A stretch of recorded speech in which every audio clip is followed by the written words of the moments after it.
Let's talk about a battlefield you can't see. It's a war that's fought not with bullets or bombs, but with pure energy, all across the invisible landscape of the electromagnetic spectrum. This is the world of electronic warfare, and today, we're going to break down one of its most fundamental tactics, jamming. You know, every modern military on the planet is completely dependent on the electromagnetic spectrum. It's how they communicate, how they navigate with GPS, how they target their weapons. So the whole game is this. If you can control that spectrum, if you can see and hear while making sure your opponent is blind and deaf, you've got a massive advantage. And that right there is the entire point of electronic warfare. So here's how we're going to tackle this. First, we'll lay out the battlefield itself. Then we'll walk through the three main pillars of electronic warfare. After that, we're going to zoom right in on the art of jamming, look at the specific techniques, and finally, wrap up with the constant back and forth of the electronic duel. Okay, so before we go any further, we need to draw a really clear line in the sand. We have to understand the difference between just random noise and a deliberate attack.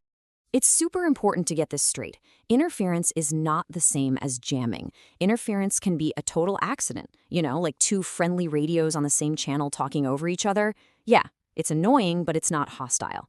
Jamming, though, jamming is always on purpose. It is a strategic, hostile act. It's someone intentionally blasting electromagnetic energy to mess with an enemy's systems. Now, electronic warfare isn't just a random bag of tricks. It's a formal military discipline, and it's organized into three very distinct but connected pillars.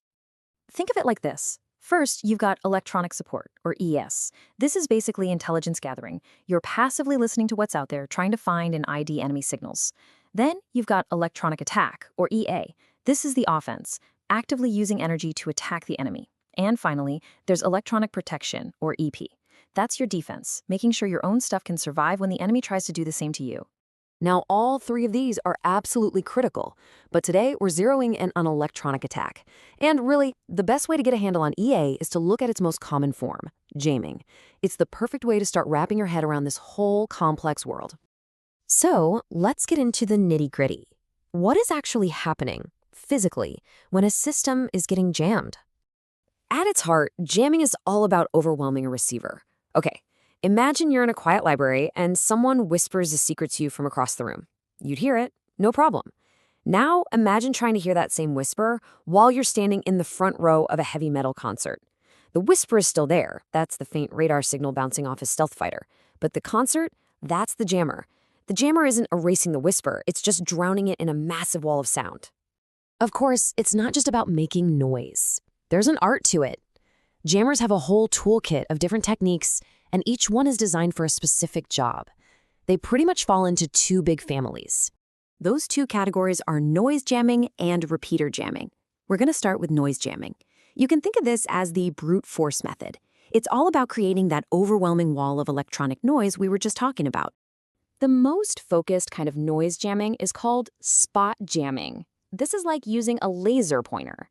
The jammer takes every bit of power it has and concentrates it on one single, specific frequency that it knows the enemy is using. And right away, you see the trade-off. The advantage is huge. You are hitting that one frequency with absolutely maximum power. It's incredibly effective. But the limitation is just as big. What if the enemy radar is frequency agile, meaning it can just hop to a different frequency? Well, now your laser pointer is aimed at nothing, and your jammer is totally useless. So what do you do if you need to cover more ground? Well, that brings us to sweep jamming. Instead of a laser pointer, think of this more like a spotlight that you're moving back and forth really fast. The jammer takes all its power and just sweeps it across a range of frequencies, one after the other. So the good news is you can disrupt a bunch of different frequencies.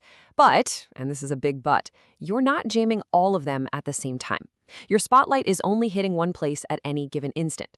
That means your overall effectiveness against any one system is a lot weaker. Which brings us to the sledgehammer of noise jamming, barrage jamming. Forget the laser pointer, forget the spotlight. This is like walking into a dark room and flipping on a giant bank of floodlights. The jammer just blasts out power across a whole wide band of frequencies all at once. And here we hit a really fundamental trade-off in electronic attack. With barrage jamming, you are almost guaranteed to hit the right frequency because you're hitting all the frequencies. The problem? You have to spread your power really thin to do that.